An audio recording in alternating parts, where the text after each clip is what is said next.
अस्सलाम वालेकुम बच्चों, आज हम पढ़ने जा रहे हैं रोल ऑफ़ हेल्थ कि सेहत का इंसान ज़िंदगी में क्या रोल है। The health of a person helps him to realise his और her potential and ability to fight illness, कि इंसान में कितनी ताकत है और वो कितना काबिल है कि वो बीमारियों से लड़ सके। उसकी जिस्मानी तौर जो फिज़िकल हेल्थ है वो कैसी है। ही और she will not be able to maximise his her output. अगर वो बीमार है तो वो इस काबिल नहीं होगा कि वो अपना जो आउटपुट है, मतलब जो काम कर रहा है उसमें वो ज़्यादा से ज़्यादा जो आउटपुट दे सके to the overall growth of the organisation. किसी भी तंजीम में अगर वो काम कर रहा है तो वो कितना आउटपुट दे रहा है, उसकी सेहत कितनी बरकरार है और कितना काम पे ध्यान दे रहा है। ठीक है, रेगुलरली वो काम पे आ रहा है या नहीं आ रहा है। तो ये रोल ऑफ़ हेल्थ जो है, सेहत का किरदार इंसान ज़िंदगी में कितना बड़ा है। ठीक है, कि सेहत है तो जहान है। ठीक है, जहान है तो जहान कहते हैं कि हेल्थ इज़ वेल्थ, कि सबसे बड़ी दौलत क्या है, हमारी सेहत है। तो सेहत का एक बहुत बड़ा रोल होता है। अगर इंसान शुरू से ही हेल्दी है, वो बच्चा बचपन से उसकी सेहत अच्छी है, वो ठीक है हर एक काम करता है चुस्ती से, तो वो बड़े होते हुए भी आगे जब वो किसी अदारे में काम करेगा तो वो उस अदारे को आगे लेकर जाएगा। वहाँ पे हमारी जो इनकम है उसको, इकॉनमी को बढ़ाएगा। ठीक है, और अपने काम पे ज़्यादा से ज़्यादा ध्यान देगा और वो तरक्की करेगा। उसके बनस्बत एक बीमार इंसान जो शुरू से ही बीमारियों में मुब्तला है तो वो किसी भी ऑर्गेनाइजेशन में, किसी भी तंजीम में काम करेगा, वो उसका आउटपुट वैसा नहीं दे सकता जैसा एक हेल्दी पर्सन दे सकता है। ठीक है, दूसरा है, आगे देखें, अनएम्प्लॉयमेंट। अनएम्प्लॉयमेंट क्या होती है? बेरोज़गारी। हम अनएम्प्लॉयमेंट किसको कहते हैं आप यहाँ से समझेंगे। ये ए एंड बी पर्सन है। यहाँ पे ए पर्सन कहता है कि मेरे पास बहुत पैसा है, मेरे पास बहुत धन दौलत है, मेरे पास गाड़ियाँ हैं, बंगला है, मुझे काम करने की ज़रूरत ही नहीं है। तो ये जो है, इसको अगर काम मिल भी रहा है ये काम नहीं कर रहा। यहाँ पे ही बी पर्सन है, ये कहता है कि भाई ठीक है, जो गोइंग वेजेस हैं इस वक्त, जो मजदूरी या उजरत जो भी पैसा चल रहा है किसी काम करने को, मैं उसी वेजेस पे उसी पैसे पे काम करना चाहता हूँ, लेकिन इसको काम नहीं हैं। दोनों अनएम्प्लॉयड हैं, हम कहेंगे क्या, बेरोज़गार हैं, लेकिन इन ये अनएम्प्लॉयड के ज़ुमरे में नहीं आता। बी जो है ये काम करना चाहता है, ही इज़ विलिंग, ठीक है, to work at the going wages. तो इसको हम कहेंगे कि ये काम ढूंढ रहा है लेकिन इसको काम करने के लिए नहीं मिल रहा, तो इसको हम बी को अनएम्प्लॉयड कहेंगे, ना कि ए को। क्यों कि इसको अगर काम मिले मिले भी तो ये काम नहीं करना चाहता, ये कहता है कि मेरे पास पैसा बहुत है। ठीक है, हम काम क्यों करते हैं? अपना अर्निंग के लिए, लिवलीहुड के लिए, अपने जीने के लिए, पैसे के लिए करते हैं। ठीक है, तो unemployment is said to exist. हम अनएम्प्लॉयमेंट उसको कहते हैं, बेरोज़गारी, कि when people who are willing to work at the going wages can not find jobs, कि जो जिस वक्त इस वक्त जो काम की जो उजरत वेजेस जो चल रही हैं, ठीक है, जो पैसा चल रहा है कि भाई आज आपको महीने में ये इतनी तनख्वाह दी जाएगी, उस पर कोई बंदा काम करना चाहता है लेकिन उसके बावजूद वो काम करने के लिए विलिंग है लेकिन उसको काम नहीं मिल रहा, तो उसका हम अनएम्प्लॉयमेंट कहते हैं। ठीक है, in India there are 3 types of unemployment. Hindustan की बात करेंगे तो 3 किस्म की अनएम्प्लॉयमेंट है, बेरोज़गारी। इन केस ऑफ रूरल एरियाज, आप देखें कि देहातों की बात करें, there is seasonal and disguised unemployment. 2 किस्म की अनएम्प्लॉयमेंट, एक है सीजनल और दूसरी डिसगाइज। ठीक है, ये हम आगे डिटेल में पढ़ेंगे। Urban areas have mostly educated unemployed, और अगर शहरों की बात करें, कस्बों की, तो वहाँ ज़्यादातर पढ़े लिखे बेरोज़गार। ठीक है, वो अनएम्प्लॉयमेंट कौन सी होगी? एजुकेटेड, पढ़े लिखे लोग हैं, मैट्रिकुलेट हैं, ग्रेजुएट हैं, पोस्ट ग्रेजुएट्स हैं, कुछ एमफिल हैं, पीएचडी वाले भी बैठे हैं। तो मोस्टली वहाँ पे ये सीजनल और डिस्गाइज नहीं बल्कि एजुकेटेड अनएम्प्लॉयमेंट है। ठीक है, पढ़े लिखे बेरोज़गार। अब हम कहेंगे सीजनल, देखेंगे अनएम्प्लॉयमेंट क्या है। It happens when people are not able to find job during some months of the year. देखें, ये जो सीजनल अनएम्प्लॉयमेंट होती है ये मोस्टली होती है एग्रीकल्चर सेक्टर में। ठीक है, खेती बाड़ी में होती है। देहातों में जब खेती बाड़ी होती है तो वहाँ पे हमारे काम होते हैं सोइंग एंड हार्वेस्टिंग। ठीक है, आप देखिए वहाँ पे हम फसल को बोते हैं, उसके बाद उसको काटते हैं। तो 2 सीजन्स, मतलब जो पीरियड होते हैं, इसमें बहुत ज़्यादा काम होता है। ठीक है, जो मज़दूर तबका होता है, ठीक है, लेबर होती है, उनको काम बहुत ज़्यादा मिलता है। लेकिन when people are not able to find job during some, लेकिन पूरे साल में जब एग्रीकल्चर जो होती है, खेती बाड़ी हमारी नहीं होती, कहीं पे देखें आप फ्लड आ जाता है या ड्राट पड़ जाता है, सूखा पड़ जाता है, तो उसकी वजह से खेती नहीं होगी क्योंकि उसके लिए पानी चाहिए। तो ऐसे महीने जिनमें ये काम नहीं होता उसको हम सीजनल अनएम्प्लॉयमेंट कहते हैं। ठीक है, मिसाल के तौर 12 महीनों में 4 महीने काम नहीं मिला, या 3 महीने मज़दूर को काम नहीं मिलता है, तो उस पीरियड को हम क्या कहते हैं, सीजनल अनएम्प्लॉयमेंट। समझ आ रही है आपको कि इस पूरे साल में वो काम करेगा लेकिन उसमें कुछ महीने ऐसे होंगे, 2-4 महीने जिनमें उसको बेकार बैठना है, तो उसको हम seasonal unemployment. People depend upon agriculture usually face such kind of, तो ऐसी प्रॉब्लम्स कहाँ आती हैं कि बहुत ज़्यादा लोग हम कहाँ किस पे डिपेंड करते हैं, एग्रीकल्चर पे, खेती बाड़ी पे, ये जो है सीजनल अनएम्प्लॉयमेंट होती है, जिसकी वजह से ये प्रॉब्लम क्रिएट होती है कि जब खेती बाड़ी नहीं होती तो तब ये प्रॉब्लम।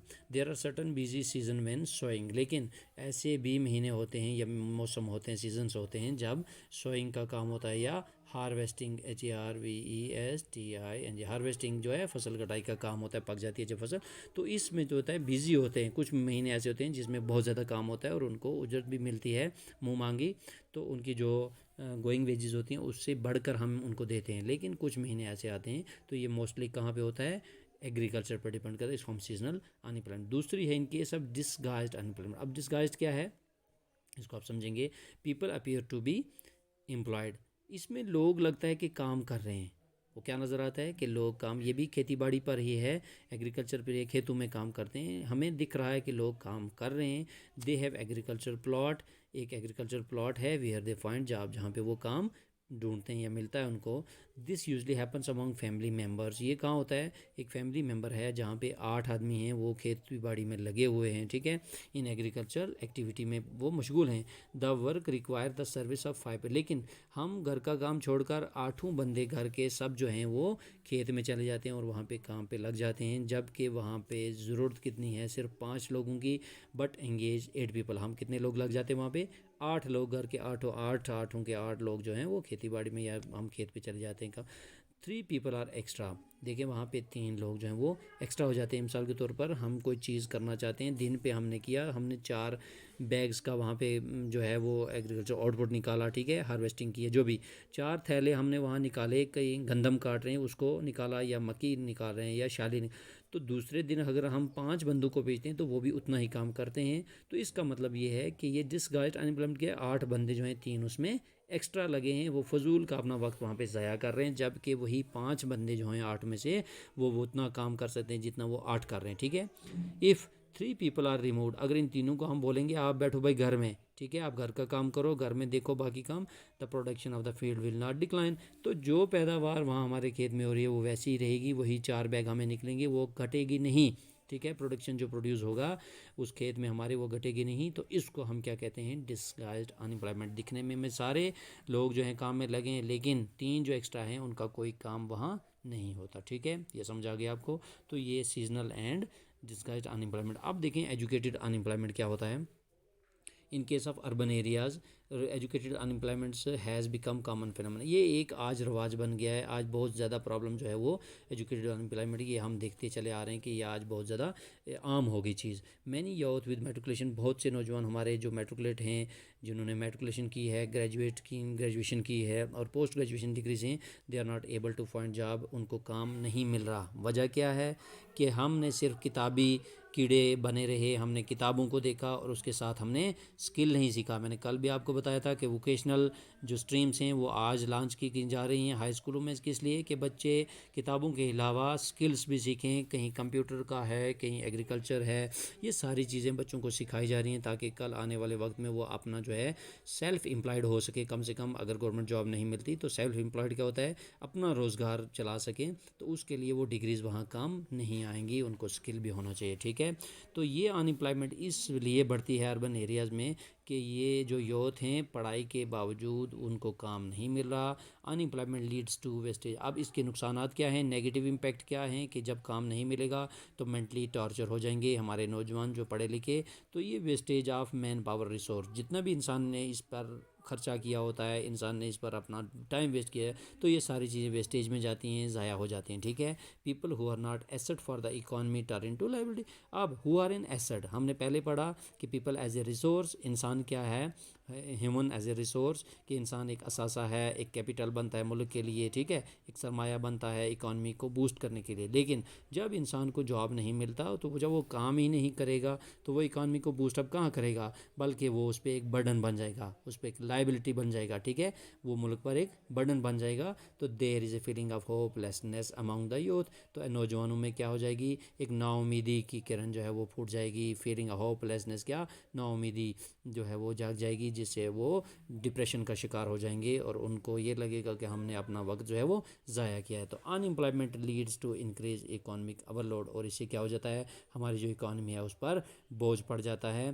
कि मिसाल के तौर पर घर में 5 बंदे हैं और एक आदमी कमा रहा है, तो वो जो 4 बंदे हैं वो उस पर बोझ हैं। मिसाल के तौर पर उसको उनका खाना पीना भी करना है, उनके कपड़ा भी करना है, उनका बीमारी के लिए दवाई दारू भी करनी है। तो ये सारी चीज़ें किस पर, एक बंदे पर। अगर इसके बावजूद वो चारों बंदे जो हैं किसी न किसी काम पे पड़े रहेंगे तो वो एक आदमी पर बोझ वो बढ़ जाएगा, वो 4 आदमी में तकसीम हो जाएगा, जिसकी वजह से उस पर जो है वो लोड कम हो जाएगा, ठीक है।